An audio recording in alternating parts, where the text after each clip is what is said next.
Science টিউটরে তোমাদের স্বাগত জানাই।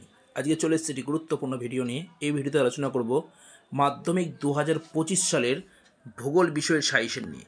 এখানে যে সাজেশনগুলো রাখা হয়েছে, প্রতিটি সাজেশন তোমাদের পরীক্ষার জন্য ভেরি ভেরি ইম্পর্ট্যান্ট। তোমাদেরকে বলো প্রতিটি প্রশ্নের উত্তরগুলো ভালো করে পড়ে নাও। আশা করি তোমরা এখান থেকে 100% কমন পেয়ে যাবে। তো দেখো, আজকের ভিডিওতে মান 5-এর প্রশ্ন নিয়ে আলোচনা করব। এর আগের ভিডিওতে মান 2 এবং মান 3-এর প্রশ্ন নিয়ে আলোচনা করা হয়েছিল। তোমরা যদি সেই ভিডিওগুলো না দেখে থাকো, অবশ্যই প্লেলিস্টে যাও, সেখান থেকে দেখে নেবে। মাধ্যমিক সাজেশন নামে একটা প্লেলিস্ট দেওয়া আছে, সেখানে সেই প্রশ্নের সাজেশনগুলো তোমরা পেয়ে যাবে। তাহলে দেরি না করে শুরু করা যাক আজকের ভিডিওর এই সাজেশন ভিত্তিক প্রশ্নগুলো নিয়ে। 1 নম্বর প্রশ্ন কী আছে, হিমবাহের ক্ষয়কার্যের ফলে গঠিত 3টি ভূমিরূপ চিত্র সব বর্ণনা করে। এখানে দেখো ডবল স্টার দেওয়া আছে, ভালো করে পড়ে নেবে প্রশ্নটা। নেক্সট প্রশ্ন কী আছে, হিমবাহের সঞ্চয় কার্যের ফলে গঠিত 3টি প্রধান ভূমিরূপ এর চিত্র সহ বর্ণনা করো, সিঙ্গল স্টার। তারপর 3 নম্বর প্রশ্ন দেখো, নদীর ক্ষয়কার্য দ্বারা গঠিত 3টি ভূমিরূপ চিত্র সহ বর্ণনা করো, ডবল স্টার। 4 নম্বর প্রশ্ন দেখে নাও, নদীর সঞ্চয় কার্যের ফলে সৃষ্ট প্রধান 3টি ভূমিরূপ চিত্র সহ বর্ণনা করো। 5 নম্বর প্রশ্ন, জোয়ার ভাটা সৃষ্টির কারণগুলি লেখো, পৃথিবীর উপর জোয়ার ভাটার প্রভাব লেখো। দেখো, এখানে যে প্রশ্নগুলো রাখা হয়েছে, প্রতিটা প্রশ্নই কিন্তু মোস্ট ইম্পর্ট্যান্ট প্রশ্ন।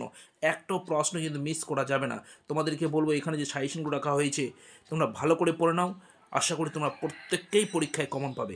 নেক্সট প্রশ্ন কী আছে, পৃথিবীর একটি নির্দিষ্ট স্থানে 2টি মুখ্য জোয়ারের সময়ের ব্যবধান 24 ঘন্টা 52 মিনিট। চিত্রসহ হবে, এখানে তোমরা ঠিক করে নেবে, চিত্রসহ বুঝিয়ে দাও। নেক্সট প্রশ্ন কী আছে, বায়ুমণ্ডলের উষ্ণতার তারতম্যের 3টি প্রধান কারণ ব্যাখ্যা করো। 8 নম্বর প্রশ্ন, পৃথিবীর বায়ুচাপ বলয়গুলির সাথে নিয়ত বায়ু প্রবাহের কিরূপ সম্পর্ক তা ব্যাখ্যা করো, ট্রিপল স্টার। 9 নম্বর প্রশ্ন কে দেখে নাও, ভারতের জলবায়ুতে মৌসুমী বায়ুর প্রভাব আলোচনা করো, ট্রিপল স্টার দেওয়া আছে, কোনো মতেই ছাড়া যাবে না এই প্রশ্নগুলো, ভালো করে পড়ে রাখবে।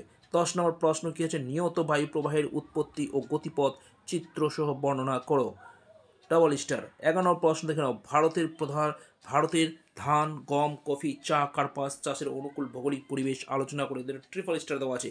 এখানে দেখো ধান, গম, কফি, চা, কার্পাস রাখা হয়েছে, কিন্তু তোমাদের পরীক্ষা একটা থেকে ভালো করে তোমরা এই কটা পড়ে রাখতে পারো, অবশ্যই তোমরা এখান থেকে 5 নাম্বার কমন পাবে। নেক্সট প্রশ্ন দেখো তোমাদের জন্য জীবনবিজ্ঞান, ভৌতবিজ্ঞান, ইতিহাস, ভূগোল প্রভৃতি বিষয়ে সাজেশনগুলো রাখা আছে। প্লেলিস্টে তোমরা প্লেলিস্ট থেকে ভালো করে দেখে নেবে, তাহলে তোমাদের কিন্তু কমপ্লিট সাজেশন হয়ে যাবে। তোমরা যদি তোমাদেরকে এই প্লেলিস্টের আমি লিঙ্কটা ডেসক্রিপশন বক্সে দিয়ে দিব, সেখান থেকে তোমরা দেখে নিতে পারো। ওকে, 12 নম্বর প্রশ্ন দেখো কী আছে, পশ্চিম ভারতের পেট্রো রাসায়নিক শিল্পের উন্নতির কারণগুলি আলোচনা করো, ট্রিপল স্টার। নেক্সট প্রশ্ন কী আছে, পূর্ব ও মধ্য ভারতের লৌহ ইস্পাত শিল্পের কেন্দ্রীভবনের কারণগুলি আলোচনা করো, মোস্ট ইম্পর্টেন্ট প্রশ্ন। নেক্সট প্রশ্ন কী আছে, পশ্চিম ভারতের পেট্রো রাসায়নিক শিল্পের উন্নতির কারণগুলি লেখো, পশ্চিম ভারতের পেট্রো রাসায়নিক শিল্পের উন্নতির কারণগুলি লেখা দেবে, ট্রিপল স্টার। প্রতিটা প্রশ্নতে স্টার দিয়ে দেওয়া হয়েছে, অতএব যেগুলো স্টার দেওয়া আছে অবশ্যই ভালো করে পড়ে দেবে তোমাদেরকে।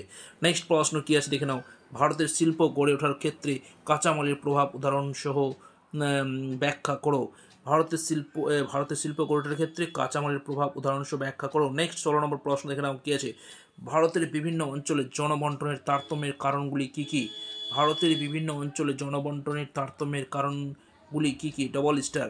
তারপরে দেখো লাস্ট প্রশ্ন আজকের ভিডিওর, কি ভারতের নগরায়নের প্রধান 5টি সমস্যা আলোচনা করো। দেখো ডবল স্টার দেওয়া আছে। দেখো এখানে যে প্রশ্নগুলো রেখেছি, প্রতিটা প্রশ্নই কিন্তু তোমাদেরকে ভালো করে পড়ে যেতে হবে।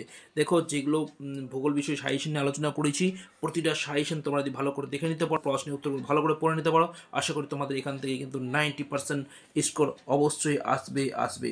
তো যাই হোক, ভিডিওটি এখানে শেষ করছি, দেখা হচ্ছে পরের ভিডিওতে। ভালো থাকো, সুস্থ থাকো, ধন্যবাদ, বেস্ট অফ লাক।